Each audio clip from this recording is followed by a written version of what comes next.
Dear students, today my topic is assimilation, स्वांगीकरण। स्वांगीकरण क्या होता है? जब हमारा शरीर भोजन को अवशोषण करके उसका उपयोग बॉडी कोशिकाओं के मरम्मत में या ऊर्जा के लिए या ग्रोथ वृद्धि के लिए इस्तेमाल या यूज करता है, तो इसको कहते हैं एसिमिलेशन, स्वांगीकरण। Assimilation is a process in which the absorbed food is taken by body cells and used for energy, growth and repair is called assimilation. It is necessary process in all the organism. Assimilation is the process in which extra and additional food monomers are converted into the other molecules, and in time of need they are reconverted into the required molecules, fatty acids and glycerols are converted into simple fat molecules which are stored under the skin in adipose tissues. Adipose tissues, ये fat जो है वो कहाँ इकट्ठा होता है?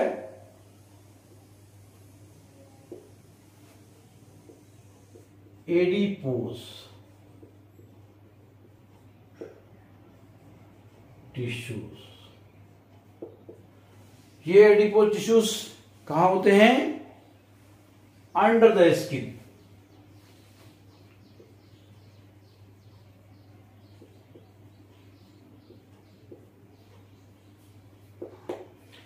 Under the skin adipose tissues होते हैं। वहां पर सिंपल फैट मॉलिक्यूल्स जो हैं वो स्टोर कर लिए जाते हैं। Additional glucose is converted in the form of glycogen. Glucose जो है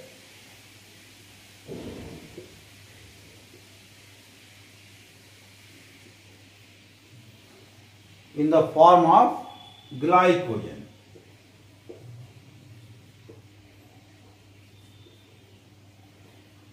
ग्लाइकोजन की शक्ल में जो इसको ये कन्वर्ट हो जाता है, यानी जो ग्लूकोज जो है वो ग्लाइकोजन में कन्वर्ट हो जाता है and is stored in liver and muscles.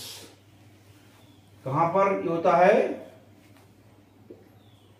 Liver and muscles. ये वहां पर ग्लाइकोजन में कन्वर्ट हो जाता है और स्टोर हो जाता है। Excess amino acids are converted into ammonia which forms urea and this urea is the excretory waste of mammals. जितने भी अमीनो एसिड्स हैं वो अमोनिया में, यहां पर आता है, पहले आया फैट, ग्लूकोज, अब आता है अमीनो एसिड्स। जो अमीनो एसिड्स हैं वो excess amino acids are converted into ammonia. ये अमोनिया में कन्वर्ट हो जाता है। जो अमीनो एसिड्स जो एक्सेस हैं, एक्सेस अमीनो एसिड्स, यहां पर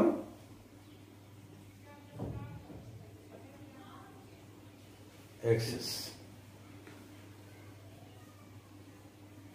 which forms urea and this urea is the excretory. Ammonia जो है वो यूरिया में कन्वर्ट हो जाता है, यूरिया। और यूरिया क्या है? ये एक वेस्ट एक्सक्रीटरी प्रोडक्ट है। मैमल्स के अंदर वेस्ट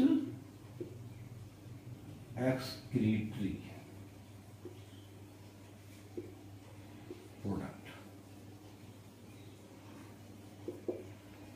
ये waste excretory product mammals.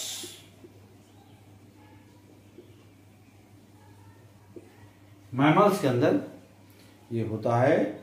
Assimilation is the process of absorption of vitamins, minerals and other chemicals from food as part of the nutrition of an organism. जो nutrition लेते हैं उसमें vitamins होते हैं, मिनरल्स होते हैं। तो एसिमिलेशन इस प्रोसेस में ये सारे क्या क्या होता है? एसिमिलेट के लिए जाते हैं, एब्जॉर्प्शन इनका हो जाता है।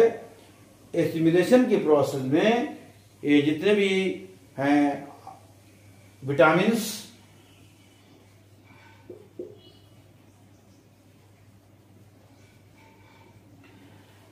जो विटामिन्स हैं, मिनरल्स हैं,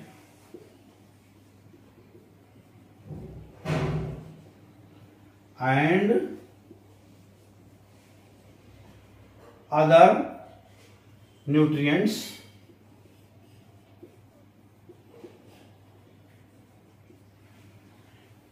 ये इनका क्या होता है? एब्जॉर्प्शन हो जाता है।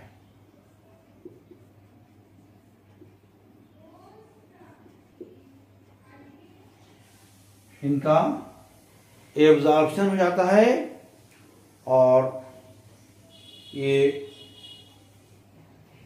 एसिमिलेशन प्रोसेस के अंदर ये सब हो रहा है। विटामिन्स, मिनरल्स, न्यूट्रिएंट्स का एब्जॉर्प्शन हो रहा है।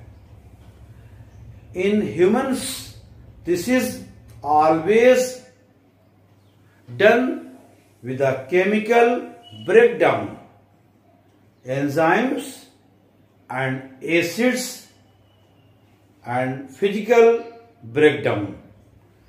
ये ह्यूमन के अंदर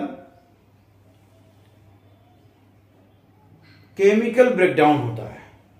केमिकल इन ह्यूमंस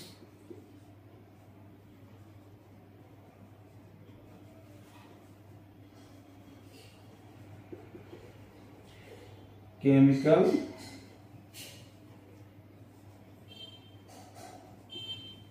ब्रेकडाउन के थ्रू जो है वो एंजाइम्स और एसिड्स का जो है वो ब्रेकडाउन होता है।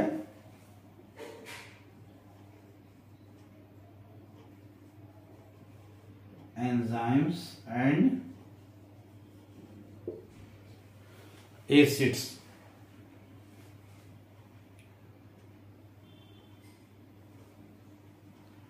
For example,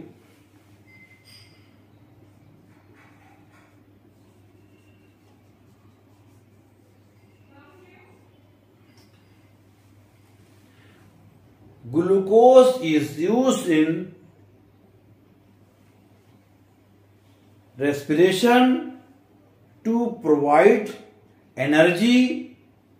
Amino acids are used to build new proteins.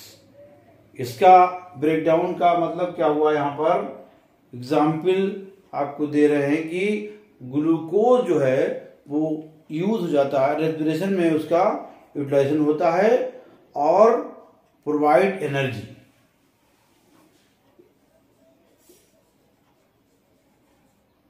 Glucose provide energy.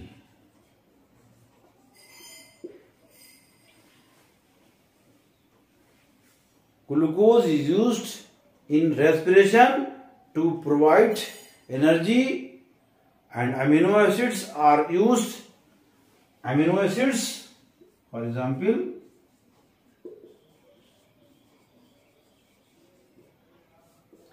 amino acids are used to build new proteins. To build new proteins.